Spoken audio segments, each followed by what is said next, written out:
중국한테 많이 뺏기게 되면 중국 자동차 시장뿐만 아니라 이제 이로 인한 산업들, 중국 제품에 의존하게 되는 그런 것들이 우리나라 전반적인 현상에. 안녕하십니까, 오늘 정석입니다. 오늘은 조금 심각한 얘기를 해보려고 하는데 제가 생각했을 때 조금 심각합니다.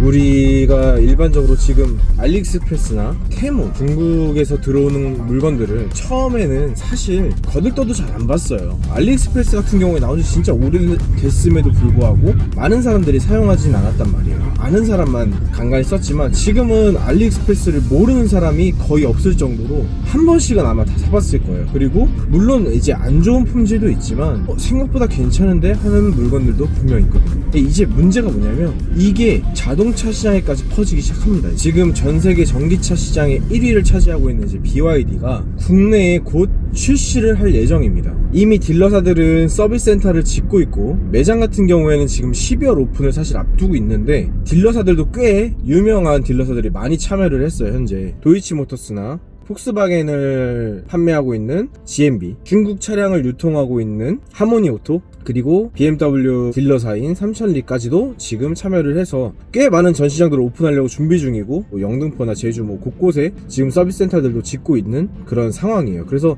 조만간 이제 우리에게 BYD라는 선택권이 하나 더 주어지게 되는데, 중국 제품은 가성비잖아요, 그지? 가격이 저렴하지만 이제 성능적으로는 그 가격 대비해서는 우리가 만족할 만한 성능을 보여주고 있다. 게다가 전 세계 시장 1위잖아요. 지금 테슬라랑 경쟁을 하고 있는 그런 브랜드가 우리나라에까지 이제 상륙을 하게 되는 겁니다. 저는 이게 시사하는 바가 크다고 생각합니다. 기존에는 사실 전기차 하면 가성비라는 네이밍을 현대기아가 썼는데 이제는 현대기아가 사실 가격이 많이 높아졌어요. 예전처럼 가성비로 살 수 있는 건 아니에요. 중국산인 BYD가 이렇게 들어오게 되면 저렴한 가격, 뭐 3천만 원대라고 하는데 아토3나 CL, 돌핀 이런 것들이 출시를 곧 하게 되는데, 처음엔 그러겠죠. 처음에는 반감이 분명 있을 겁니다. 아, 무슨 중국산 자동차를 사? 근데 중국산 자동차가 지금도 소형 상용차로 많이 쓰이고 있어요. 다마스 같은 그런 사이즈들은 꽤 많이 판매가 되고 있는데 이제 이게 일반적인 소비자들한테까지 퍼진단 말이죠. 그럼 우리는 처음에 안 사지만 이제 점차 퍼지게 되고, 지금 또 영업사원들까지 다 이미 채용이 끝났어요. 게다가 메인급 딜러사기 때문에 영업사원들도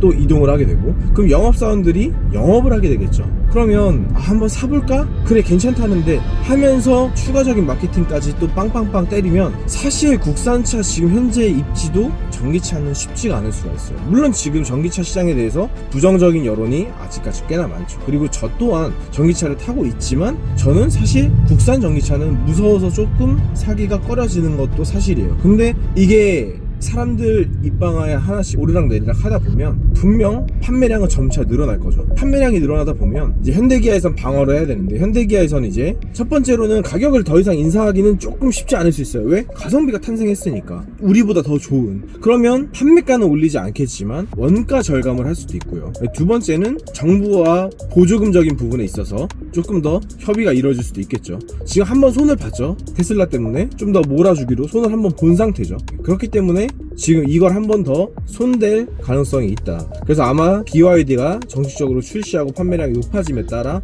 분명 현대기아는 위기가 올 것이고, 그거를 어떻게 타개할지는 조금 더 지켜봐야 될 상황입니다. 아마 판매량은 많이 뺏길 것 같아요. 그리고 이로 인해서 지금 소비가 좀 위축되어 있는 게 조금 더 활개를 칠 수도 있을 거라 생각합니다. 사실 우리가 지금 전기차를 안 산다고 생각하지만 또 보조금이 높고 뭐 이것저것 또 지원을 해주고 재고차가 있잖아. 그러면 판매는 됩니다. 생각보다 잘 돼요. 왜? 가격이 싸니까.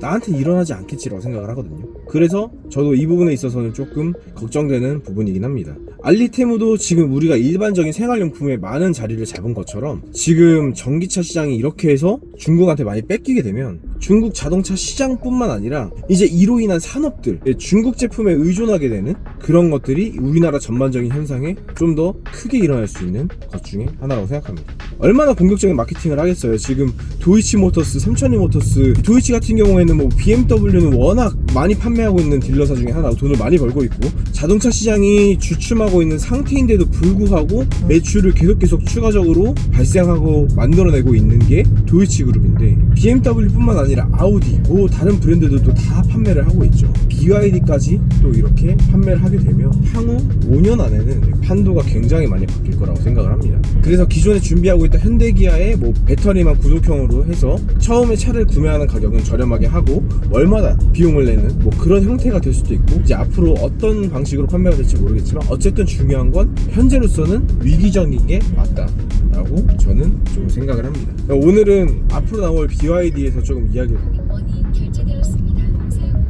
이제 조만간 BYD가 또 이렇게 판매를 시작하고 지금 이제 인증 단계를 남겨두고 있는데 인증이 아직 되지 않았어요. 그래서 판매를 12월 애초에 예상했던 것대로 출시를 하진 못하겠지만 출시가 정식적으로 되기 시작하고 이제 첫 달, 둘째 달, 셋째 달 판매가 점점 더 많아지게 되면 분명히 위기 상황은 한 번은 크게 옵니다. 그런 부분에 대비를 해야 되고, 지금 소비자들도 많은 정보를 받을 수 있고 똑똑하지만 저는 사실 중국 전기차에 대해서 더더욱 안전에 대해서 우려스러운 부분이 있거든요. 그런 부분이 조금 더 안전하다고 인식이 되면 그때는 정말 무서운 브랜드가 될 거라고 저는 생각합니다. 그래서 현대기아를 사세요, 저는 이런 것도 아니지만 경쟁은 좋은 거죠. 사실 경쟁업에 있어서 좀 더 각 브랜드들이 발전할 수 있고 개발할 수 있는 그런 여지들은 당연히 충분히 좋은 소식입니다, 소비자로서는. 하지만 이게 중국 제품으로 이제 우리나라가 점차 도배가 된다면 향후 국내 기업은 살아남기 좀 더 힘들 수 있지 않을까 싶습니다. 그래서 오늘 이 새로운 소식을 한번 전해드렸습니다. 여러분들의 생각을 댓글로 남겨봐 주시면 좋을 것 같습니다. 지금까지 오늘의 정석이었습니다.